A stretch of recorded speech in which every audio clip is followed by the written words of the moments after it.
조금 전 국회 본회의가 시작이 됐고요. 정세균 국무총리 후보자 임명 동의안 표결이 끝이 났고 지금 개표 절차가 진행이 되고 있는 상황입니다. 예, 저희가 전문가 모시고 이야기 나눠보도록 하겠습니다. 최창렬 용인대 통일대학원장 나오셨습니다. 어서 오세요. 네, 안녕하세요. 안녕하십니까. 네.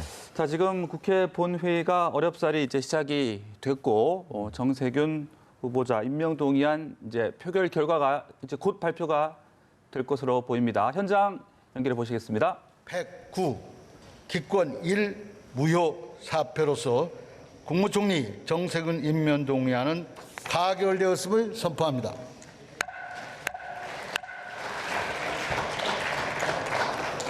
의사일정 제2항 정보위원장 보궐선거를 상정합니다. 그러면 이 안건을 국회법 제112조 제6항 및 제9항에 따라 전자 무기명 투표 방식으로 표결하겠습니다. 국회법 제114조 제2항에 따라 간표위원을 지명하겠습니다. 오영훈 의원, 이후삼 의원, 김종석 의원, 최도자 의원 이상 4분이 수고해 주시겠습니다. 간표위원께서는 간표위원석으로 나와주시기 바랍니다. 의사극장으로부터 투표 방법에 대한 설명이 있은 다음 바로 투표를 시작하겠습니다.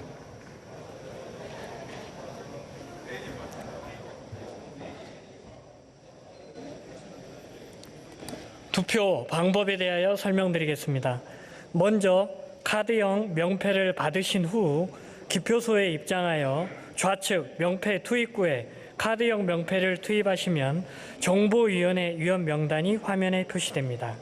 화면에 표시된 위원 중에서 정보위원장으로 선출하실 위원의 성명을 선택하시고 확인 버튼을 누르신 후 다음 화면 우측에 있는 확인 버튼을 누르시고 투표 용지... 네, 정세균 국무총리 후보자 임명 동의안 표결 결과 발표 조금 전 함께 보셨습니다. 278명이 투표를 해서 찬성이 164명, 반대가 109명으로 국무총리 후보자 임명 동의안이 가결이 됐습니다. 네, 자, 이 찬성 164, 반대 109 어떻게 좀 분석을 해볼 수 있겠습니까? 한국당 의원이 몇 명이나 표결에 참석했는지 모르겠어요. 네. 한국당 의원이 지금 108명인데 108명인데 109표가 반대표가 나왔거든요. 그러니까 만약에 108명이 다 참석했다면 108명이 다 글쎄 반대를 했다고 볼 수도 없는 거고. 네네. 아무튼 압도적으로 찬성이 된 거예요. 생각보다. 왜냐하면 이게 국무총리 인준 표결이라는 게 이제 무기명 투표이긴 합니다만 네. 기본적으로 국회의원들 출신들이 장관 후보자로 가서 청문회에서 낙마한 적이 없잖아요. 이건 네. 물론 인준 투표이긴 합니다만 장관 청문회하고는 다르긴 합니다만 그렇다 하더라도 전직 국회의장이고 또 제가 아까 말씀드린 것처럼 이 압도적으로 부정적 여론이 형성되지 않으면 의원들이 이렇게 반대표를 안 던집니다. 한국당은 당연히 이제 반대표를 했던 것이고 그래서 예상대로 압도적으로 찬성됐다고 생각합니다. 네, 이게 무기명 투표이다 보니까 이제 4+1 협의체에서 어떤 좀 반대표가 나오는 것 아니냐 그런 분석도 일부 있었는데 네, 그것은 저는 전혀 동의하지 않았었고 예. 아무리 무기명 투표라 하더라도 국회의원들이 아무리 뭐 반대편의 정치 세력이라 하더라도요 그렇게 막무가내 반대표 던지지 않거든요. 저는 그래서 충분히 이 결과는 예상했었습니다. 네네. 애초에 본회의 자체를 한국당은 16일 오전에 열자라고 주장을 했었는데 이에 특별한 이유가 있는 걸까요? 특별한 이유라기보다도 13일이 오늘 13일인데 뭐 일단 좀 여러 법안들, 뭐 검경수사권 조정 법안들도 그렇고 이 정세균 국회의장 출신 국무총리 후보자 인준도 그렇고 16일 날이 이제 공직 사퇴 시한이거든요. 이 16일 날 만약에 오늘 통과가 안 되면 이낙연 총리가 물러나는데 대단히 부담스럽겠죠. 총리를 공소해 두고 이제 물러나는 거니까 아마 그런 계산이 있을 법은 한데 저는 뭐 큰 의미는 없었다고 봐요. 어차피 오늘 다 패스트트랙 정국을 마무리 짓고 한국당도 이제 보수통합이라든지 이런 논의 쪽으로 물꼬를 터 나가는 게 유리하다고 봤을 것이고 그러나 한국당이 뭐 순탄하게 합의는 안 했었겠죠. 아마 그런 논리의 연장 아니냐 이렇게 생각합니다. 네, 자 이제 정세균 후보자 임명 동의안이 이제 처리가 됐고 이제 그 이후에 이제 본회의 오늘 상정된 주요 내용들 좀 짚어본다면 일단 검경 수사권 조정 법안 이제 표결 처리가 예상되고 있는 거죠. 검경 수사권 조정안이라는 게 이제 두 가지 법안이 있어요. 다들 아시겠습니다만 형사소송법 개정안이 네네. 있고 검찰청법 개정안 두 가지가 있는 거죠. 그렇습니다. 이 두 가지를 통해서 현재 이제 수사권과 기소권이 검찰에게 독점되어 있는데 수사는 가능하면 경찰이 해라. 그러니까 직접 수사를 가능하면 축소해라 검찰이 이런 것들이에요. 그리고 그 대신 기소는 검찰이 하는 걸로 최근에 통과된 그 공수처 설치법, 고위공직자범죄수사처 그 법은 판사나 검사나 경무관 이상의 경찰은 공수처장이 공수처 검사가 기소를 하고 그렇지 않은 고위공무원들은 이제 검찰이 기소하게 돼 있는 거거든요. 그러니까 이제 검찰의 기소권과 수사권을 나누게 하는 게 검경수사권의 목적이에요. 그러니까 기소권을 주로 가져라. 기소 독점주의니까 그게 검찰청법 개정안과 형사소송법 개정안에 녹아 있는 거라고 봐야 되겠죠. 네. 지금 한국당 의원들은 표결 이후에 본회의장을 퇴장을 했습니다. 이렇게 되면 지난번에 선거법이나 공수처법 처리 때처럼 이렇게 민주당 그리고 소수 야당 공조로 법안이 처리될 수 있을 것으로 보이는데 어떻게 예상하시나요? 뭐 거의 뭐 100%라고 생각합니다. 네, 그때 100%, 과정이 거의 뭐 반복된다라고 봐야 되겠죠. 공수선거도 그래, 선거법도 그랬고 공수처법도 그랬고 지금 이제 뭐 잠시 후에 표결에 들어갈 것으로 예상이 되는데 형사소송법 개정안 아직 검찰청법 개정안은 아직 상정이 안 돼 있습니다. 상정이 된 이제 형사소송법 개정안은 들어가겠죠. 네. 아마 그래서 이제 그것도 4+1 협의체 지금 이제 지난번에 통과된 건 4+1 협의체지만 지금 이제 대한신당이 창당이 됐기 때문에 5당 협의체라고 하는 표현이 맞을 겁니다. 지금은 그 5당의 협조에 의해서 공조에 의해서 통과될 확률이 뭐 거의 압도적으로 많다고 봐야 되겠죠. 형사소송법 개정안도 그렇고 근데 이제 유치원 3법을 어떻게 할 것이냐 문제인데 네. 유치원 3법도 아마 오늘 통과시킬 확률이 높다고 생각해요.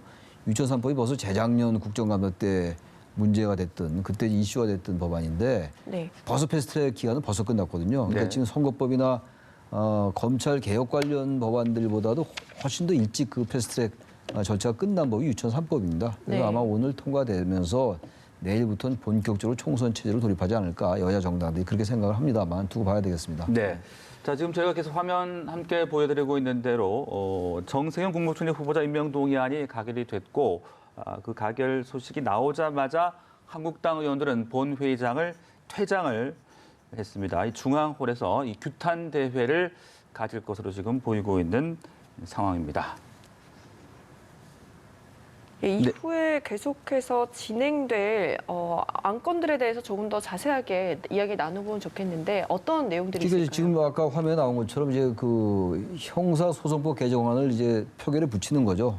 상정이 된 법안이니까. 그런 다음에 이제 또 이제 그 뭡니까 유치원 3법, 네. 검찰청법 개정안. 검찰청법 개정안. 그거 먼저 하겠죠. 그거 한 다음에 유치원 3법 쪽으로 갈 것 같아요. 그런 다음에 이제 뭐 오늘 대체로 패스트트랙 정국은 끝난다고 봐야 되겠죠. 그렇게 되면은 지금 패스트트랙에 올라있던 법안이 7개였거든요. 네. 7개가 이제 선거법, 얼마 전에 통과됐던 공직선거법, 그다음에 공수처법, 그리고 지금 말씀 나눈 형사소송법 개정안, 검찰청법 개정안, 그 유치원 3법 3개. 네. 그래서 7개거든요. 지금 7개 중에서 이제 거의 통과가 돼서 오늘까지 다 이제 일괄 처리되면은 그럼 이제 패스트트랙 법안은 다 통과되는 거예요. 그럼 이제 8 내지 9개월 동안 끌어왔던 이른바 패스트트랙 정국은 이제 막을 내리는 거겠죠. 그리고 예. 한국당도 이제는 새로운 다음 선거를 위한 21대 총선을 위한 새로운 그 총선 체제로 돌입하면서 아마 통합 쪽에 보수 통합 쪽에 더 많은 당력을 집중하지 않을까 이렇게 예상을 합니다. 네, 공수처 설치 또 그리고 추미애 장관의 검찰 간부 인사에 이어서 이제 오늘 검찰 수사권 조정 법안까지 처리가 된다면은 검찰 개혁도 이제 상당히 좀 궤도에 오를 것이다 이렇게 예상해 볼 수 이렇게 있겠습니다. 봐야 되겠죠. 지금 검찰 관련 법안이 다 통과되고 네. 공수처법이 가장 이제 난제였는데 그게 통과됐고 그리고 이 형사소송법 개정안하고 검찰청법 개정안은 한국당은 크게 사실 문제를 제기한 건 아니에요. 사실은 뭐 몇 가지 사소한 문제들에 대해서는 의견이 다를 수 있지만 그건 큰 문제는 아닌 것 같고 크게 또 의견을 제시하는 건 아니란 말이죠.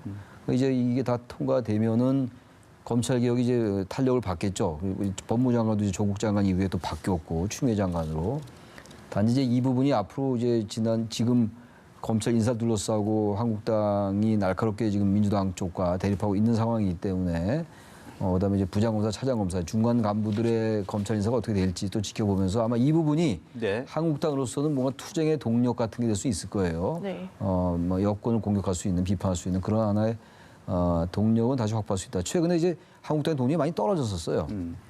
장애 투쟁도 상당히 이제 한계에 부딪혔고, 게다가 이제 한국당 내에서도 어떤 강경 투쟁이라고 할까, 이런 장애 투쟁 이런 부분들에 대해서 비판 여론도 있고. 네. 아마 그래서 이제 지나친 이런 물론 중앙으로서 규탄대회 한다고 그럽니다만 네.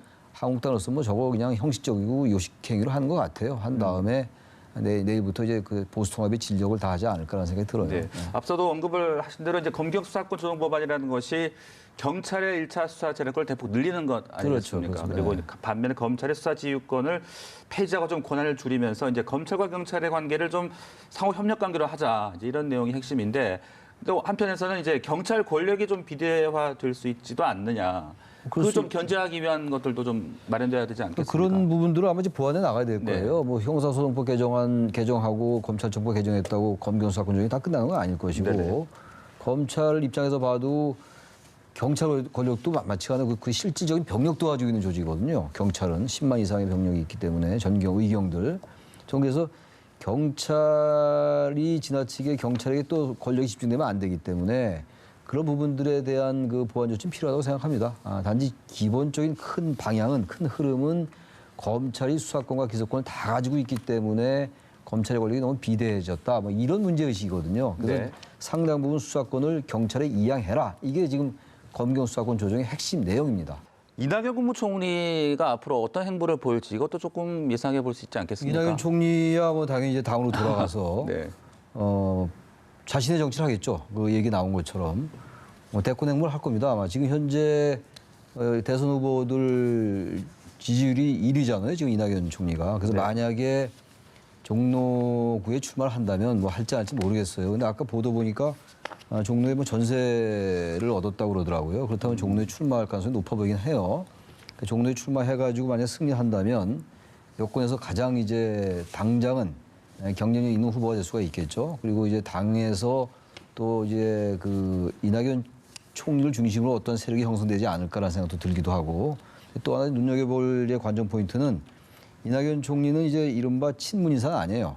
친문 인사는 아니기 때문에 아직은 좀 시간이 있는 얘기고 더 뭐 시간이 가야지 얘기해야 되겠습니다만, 경선 구도에서 또 어떤 그 세력 분포를 보일지 또 별개 문제인 것 같습니다. 어쨌든 이낙연 총리가 이제 좀 이제 홀가분하게 정세균 총리가 됐으니까 이제 홀가분하게 당으로 돌아와서 선거에 임할 수 있을 것 같긴 합니다. 네. 물론 그러면서 이제 민주당의 전반적인 선거를 지휘할 수 있을 것 같긴 한데 본인이 만약에 지역구에 출마한다면 그 부분은 좀 약화될 수는 있겠죠. 네. 선대위원장을 하거나 비례대표로 가면서 당 선거를 전체적으로 지휘하는 그런 그림은 아닌 것 같아요. 만약에 종로에 출마한다면. 그러나 종로에 출마해서 당선된다면 이낙연 총리 이제 일약 여권 내에서는 지금도 뭐 1위이긴 합니다만 지지도가 상당히 이제 힘이 있는 그런 주자가 될 수 있겠죠. 네, 정 총리가 또 앞으로 국정 운영의 전반을 또 어떻게 좀 운영해 가느냐, 이 부분도 어떤 여권의 잠룡 경쟁 구도에 좀 영향을 미치지 않겠습니까?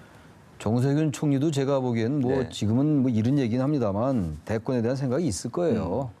국회의장도 하고 국무총리도 앞으로 할 건데 뭐 대권 생각 없겠어요? 네네. 당연히 할 거라고 보고 아마 그러한 부분들이 여권에서 어떻게 경쟁 구도가 형성되느냐 문제라고 봅니다. 물론 이제 대권은 아직도 시간이 있어야 돼요. 총선부터 치르고 난 다음에 그 다음에 이제 그 선거 구도가 어떻게 짜이나 봐야 되는데, 중요한 게 이제 21대 총선이 끝난 다음에 정세균 총리 후보자 시절에 한 얘기처럼 계속 이렇게 대립과 갈등의 정치 구도로 갈 것이냐, 아니면 뭔가 정말 이제는 20대 국회가 끝났으니까 새로운 협치의 모델로 뭐 다당제가 될지 양당제가 더 강할지 모르겠어요. 준연동의 비례대표제가 선거 결과에 어떤 영향을 줄지 모르겠습니다만 뭔가 이제 국회가 좀 바뀌어야 되겠죠. 네. 언제까지 이런 국회를 합니까? 이런 국회를 국민들이 가만 놔둘까요? 그래서 21대 총선 때는 생각보다 상당히 큰 폭의 물갈이가 있을 것 같아요. 그런 다음에 정당 구도도 바뀌고 정세균 총리 얘기한 것처럼 개헌도 한번 시도해 봄직하죠. 그러나 개헌은 대통령 임기가 점점 뒤로 갈수록 개헌은 점점 어려워져요. 물론 국회라는 관점에서 볼 때는 21대 국회 초기에 개헌의 어떤 뭐 적기일지 모르겠으나 대통령제에서 대통령의 임기가 점점 후반으로 갈수록 개헌은 좀 어려워질 것 같긴 한데 뭐 두고 봐야 되겠죠. 네. 자, 이제 검경 수사권 조정 법안도 이제 검찰청법 등 이제 그런 법안들의 처리 과정이 남아 있을 텐데 지금 필리버스터 한국당의 필리버스터 전략 이제 검경 수사권 조정 법안에 대한 형소법에 대한 것은 이제 빠져 있는 거죠. 왜냐하면 그 필리버스터라는 게 네. 무제한 토론인데 합법적 의사 진행 방해에 의한 무제한 네네. 토론이에요. 필리버스터를 하려면 일단 법이 상정이 돼야 돼요. 상정이 돼야지 이제 필리버스터를 할 수가 있는 것이기 때문에 지금 이제 검찰청법 개정안은 상정이 아직 안 됐잖아요. 네네. 필리버스터 할지 안 할지 모르겠어요 지금. 근데 아까 이제 다른 분 얘기는 필리버스터를 할 가능성이 높다라고 그러는데 필리버스터를 함으로써 유권자들에게 이제 한국당을 지지한 유권자들에게 충분히 명분 있는 행동한다고 보일 수 있겠습니다만 글쎄 필리버스터라는 게 이제 많이 했잖아요 한국당이 별 의미가 없는 것 같기도 해요. 한국당은 다 알고 있는 거고 그럼 뭐 그렇다 하더라도 한국당의 입장에서 한국당의 관점에서 볼 때 이 검경 수사권 조정 이른바 검찰개혁, 검찰청법 개정안 이게 잘못됐다고 얘기하려면 뭐 필리버스터를 통해서 충분히 얘기할 수 있겠죠. 국민들 네. 반대 토론할 수가 있다고 보긴 합니다. 예. 필리버스터의 실효성이 크지 않기 때문에 뭐 실리나 실효성의 측면에서 크지 않지만 네네. 나름 또 한국당으로서는 유권자들에게 그 부분을 충분히 알린다는 것은 뭐 전혀 의미를 뭐 완전히 과소평가할 수 없을 것 같기도 해요. 그렇다면 이제 또 여당은 또 이전처럼 쪼개기 국회로 갈 수밖에 없다. 그렇게 될 수밖에 네. 없는 거죠. 그렇게 되면 필리버스터 끝날 때까지 기다렸다가 임시국회 열고 이제 통과시키고 이렇게 될 수밖에 없죠. 네. 자, 그리고 민주당은 본회의에서 이제 검찰개혁 법안에 이어서 유치원 3법까지도 아까 말씀을 나눴습니다만은 유치원 3법까지도 처리를 하겠다는 방침인데 그 부분에서는 어떤 좀 논란이 있겠습니까? 유치원 3법은 이미 벌써 오래됐잖아요. 네. 아까도 말씀드린 것처럼 지금 얘기하는 그 쟁점 법안들, 그 정치적인 그 검찰 관련 법안들보다 훨씬 일찍이 패스트트랙 절차를 다 마친 법안이란 말이에요. 물론 유치원 3법에 대해서도 이제 좀 뭐 진영에 따라서도 그렇고 찬반이 있는데 아무튼 유치원 관련 이 3법은 한국당도 계속 지연 작전을 가지고 가기는 부담이 있는 것 같아요. 물론 이 지역구에서 유치원 관련 단체들의 입김이 세다고 합니다. 그래서 그분들이 인식을 해서 좀 지연돼 온 것 같긴 합니다만 기본적으로는 형사소송법 그 유치원 3법 저는 오늘 통과될 가능성이 높다라고 생각합니다. 네. 그리고 아까 조금 전 들어왔던 소식 하나 좀 여쭤볼게요. 이른바 이제 비례 위성 정당 논란이 좀 계속이 되지 않았습니까? 네. 그런데 중앙선관위 결정이 나왔어요. 이제 4.15 총선에서 정당 명칭에 비례를 쓰는 것을 허용하지 않는다라고 이제 결과가 나왔는데 앞으로 어떻게 좀 예상을 해볼 수 있겠습니까? 지금 이 비례한국당과 비례민주당은 이미 등록이 돼 있어요. 그 비례한국당은 한국당과 전혀 관련이 없는 정당이고 비례민주당도 민주당과 전혀 관련이 없어요. 이름만 유사한 정당이에요.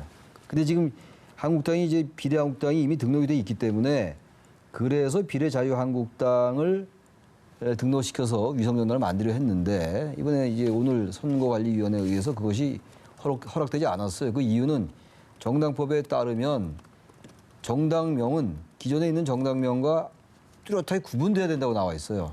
근데 비례자유한국당은 전혀 구분되지 않잖아요. 네. 비례만 빼면 자유한국당하고 똑같기 때문에 당연한 결과라고 생각해요. 비례자유한국당이 그 명칭에서 불어된 거는 저는 뭐 예상했던 바입니다. 네. 단지 이제 이것이 한국당이 위성정당을 만드는 데 있어서 타격으로 올 텐데 다른 이름을 시도하면서 비례정당을 만들 수 있습니다. 근데 그렇게 되면 한국당과의 연관성을 얘기하고 유권자들에게 홍보하는데 대단한 어려움이 있겠죠. 그걸 이제 한국당이 어떻게 할 것인지 좀 지켜봐야 되겠죠. 자, 정세균 국무총리가 이제 임명 동의안 통과가 됐는데 사실 국회의장 출신이기 때문에 사실 좀 여러 말들이 있긴 있었잖아요. 네. 예, 원장님은 보기에 그 부분은 어떻게 좀 보셨어요?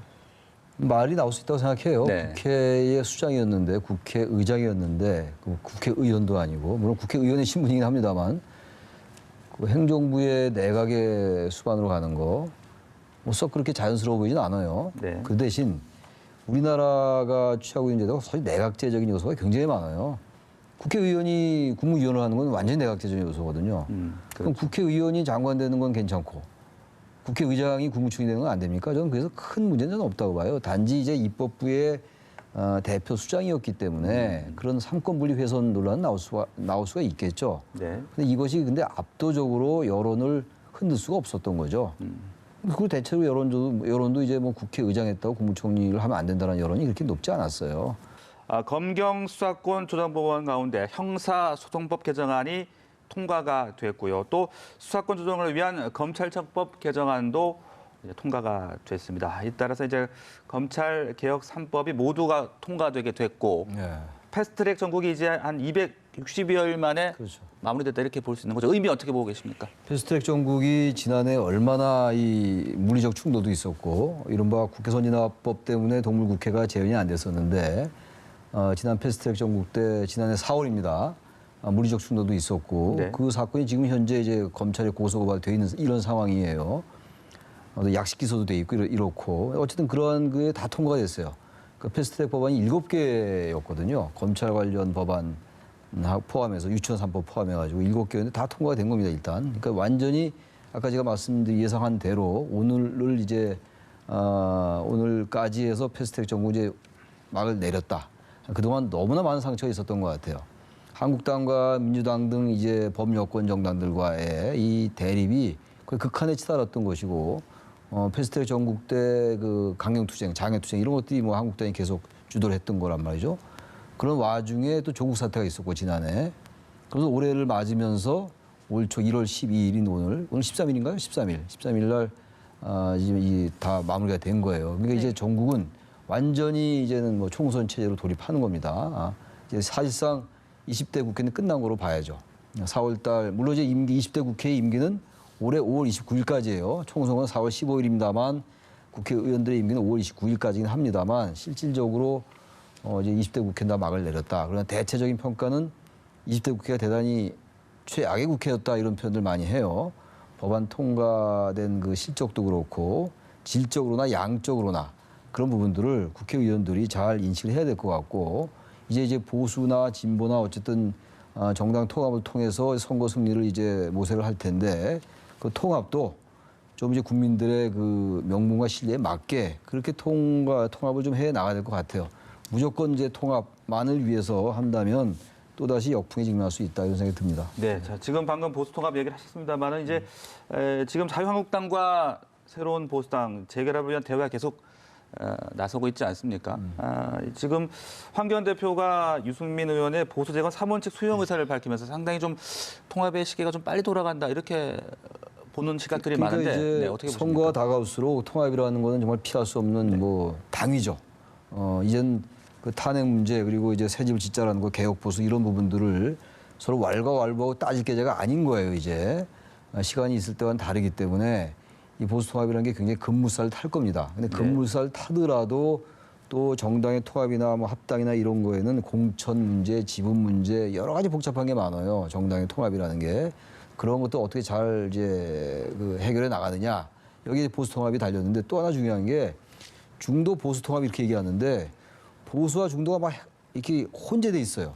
개혁, 보수, 중도 이런 것들이 그냥 뭐 얘기하면 다 개혁이고 다 보수고 중도고 이렇단 말이에요. 이쪽에 진보 야당도 그러고 있어요. 중도를 뭐 이제 규합한다 이런 얘기인데 유권자들이 그걸 정확히 판단해야 된다. 어느 게 진정한 중도인지. 그런데 지금 이제 논의되고 있는 거는 선거를 위한 선거 승리를 위한 이제 연합 정치적인 측면이 있다 하더라도 무엇이 중도고 어떠한 가치 지향하는가를 유권자가 정확히 봐야 된다. 네. 그런 것들이 4.15 총선 때 판가름이 날 것 같습니다. 네, 자 보신 대로 정세균 후보자 인준안이 국회를 통과를 했고 또 검경 수사권 조정안과 유치원 3법 등 패스트트랙 법안이 모두 이제 처리가 되면서 패스트 전국은 마무리가 되면서 이제 총선을 향한 새로운 전국이 펼쳐질 것으로 전망이 됩니다. 지금까지 최창렬 용인대 통일대학 원장과 전국 상황 자세하게 짚어봤습니다. 말씀 고맙습니다. 네, 고맙습니다. 고맙습니다.